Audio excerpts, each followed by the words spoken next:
Good evening, black people and all allies fighting for black liberation, black prosperity, and black joy. I'm Charles Blow, and welcome to Prime.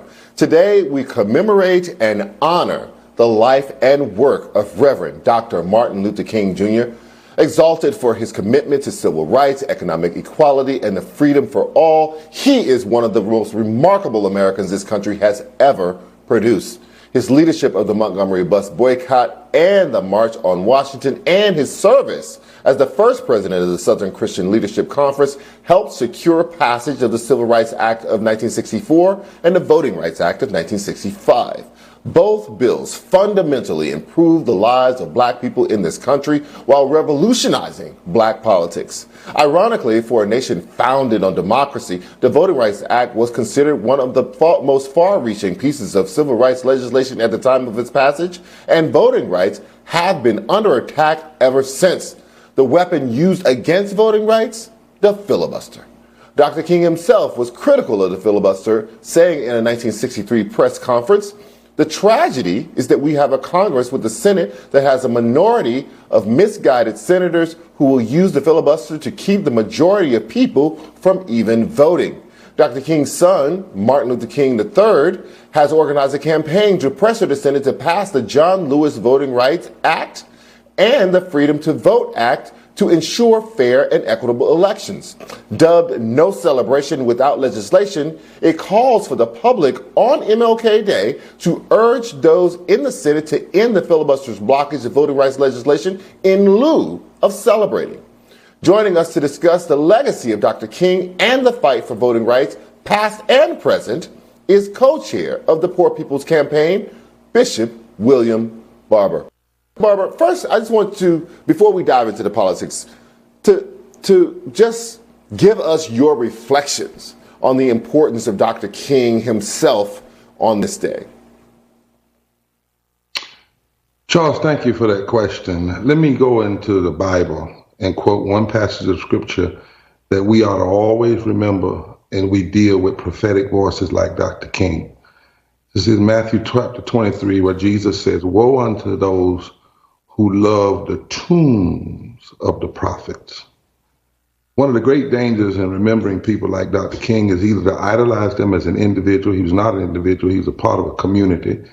He often said that his voice was the amplification of the voices of many thousands for many, many years.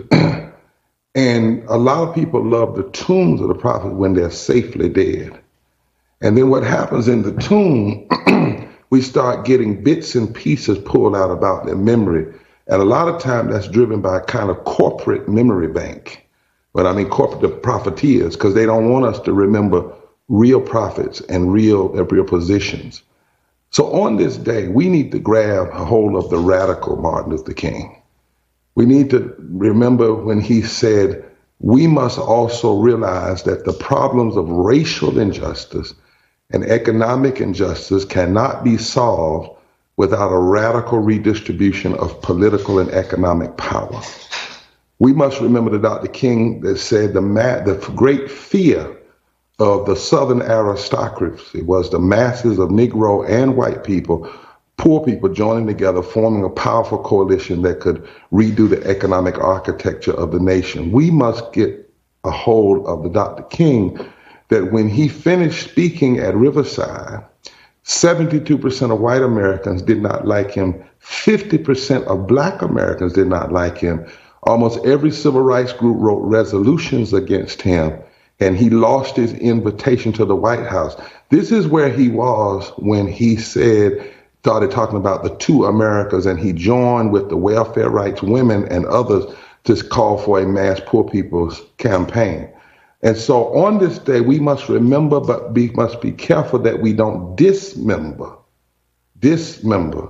the legacy of Dr. King and end up making him something that he was not. And he was never an isolated issue person. He always talked in multiple issues. And even if you look at that march from Selma to Montgomery, he never submerged race, but that march had Jews, Muslims, Christians, white and black. And he always connected the economics and the race and the power building. And we have to make sure that we don't lose that when we talk about Dr. King.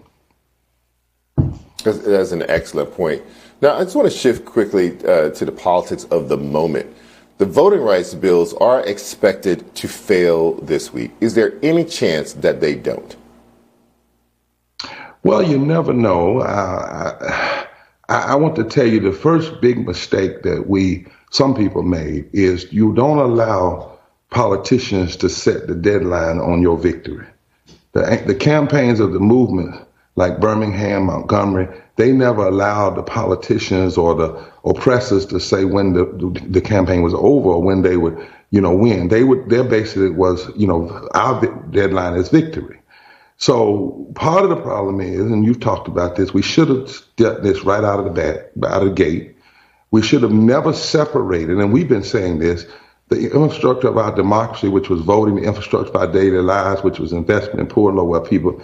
Some people call it BBB, which is a step in the right direction. It isn't the final, fundamental, most transformative thing. It's not even really that radical. $190 million a year, to invest in poor and low wealth people, $1 billion, and then the infrastructure of our roads and bridges. But we didn't do that. They were separated. Now here we are. So I don't know. I really don't. But what I do know, it doesn't matter. And what I mean by that, and I don't want to be flippant, even if those bills pass tomorrow, let's tell the folks some truth, Charles. Number one, the Freedom to Vote Act has been so watered down from what John Lewis originally wrote in the For the People's Act. And that's shameful in itself to have allowed Manchin to do that.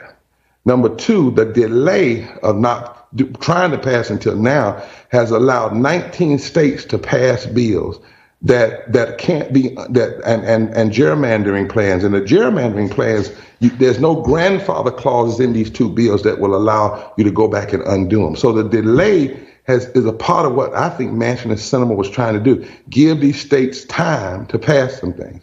The next thing we should know is that the Freedom to Vote Act, I don't like that because we have a right to vote. The Freedom for the Vote Act, for the first time in history, codifies voter ID as a necessary part of voter integrity. And, Charles, it only covers federal elections, which means even this bill, if it's passed, it does not cover state and local elections. So do we want to do it? Yes. Is it important? Yes. Oh, and also, we have to look more deeply at, even if we pass the John Lewis Voting Rights Act amendment, what is the new formula? Some writing says that a state has to have 15 cases over the last 25 years fully adjudicated through the courts to even be covered under the new formula. Well, how many states actually have that? So even if we win it, there's a lot of work still to be done. If they don't pass, then we need to do what we have to do to put the pressure on, not just for voting, but for economic investment. And we really need to say we want for the people back on the table. And then we're going to fight in the streets and in the suites and at the ballot box. So I say no matter what happens tomorrow. Dr. King spoke about the usage of the filibuster to suppress voting rights in 1963. All these years later, little has changed about the use of the filibuster. Talk to us about the tragedy of that fact. Yeah. Well, there are a couple of them. Can I add one name? Moderate. Because also it was in 63 in a letter from the Birmingham jail that Martin Luther King said that moderates were the greatest disappointment and problem for the civil rights movement. He said because they are more devoted into order than they are justice. Also, this filibustering is non-constitutional. It really means in one language a form of piracy. And Manchin, he keeps saying he's acting like Robert Byrd. He is lying. He is acting like James Calhoun, because Robert Byrd didn't even like this kind of filibuster. This is a coward filibuster where you don't have to stand on the floor and fight and keep talking. John Calhoun in the 1850s was the one that actually believed in the privileged role of minorities, that he said the southern states had a privileged role. And the filibuster from that standpoint has been used over the years to block anti-slavery laws, to block women's rights, to block women's suffrage, labor. The filibuster just has a nasty, mean, a regressive history.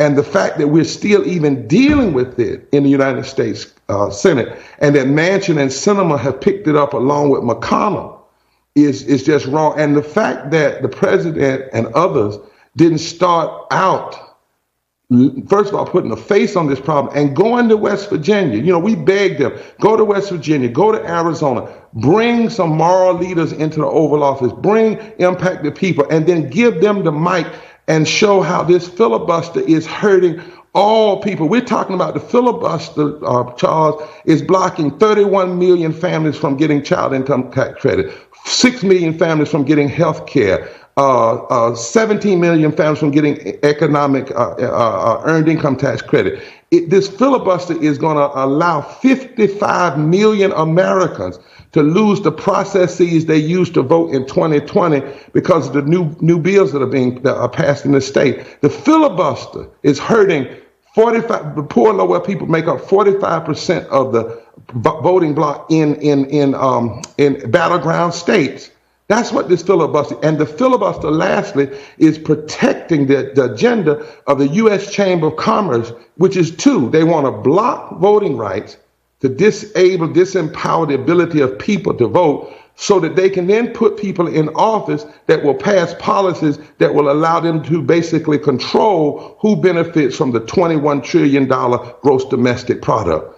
That's how ugly this filibuster is, and it has no place in our American society.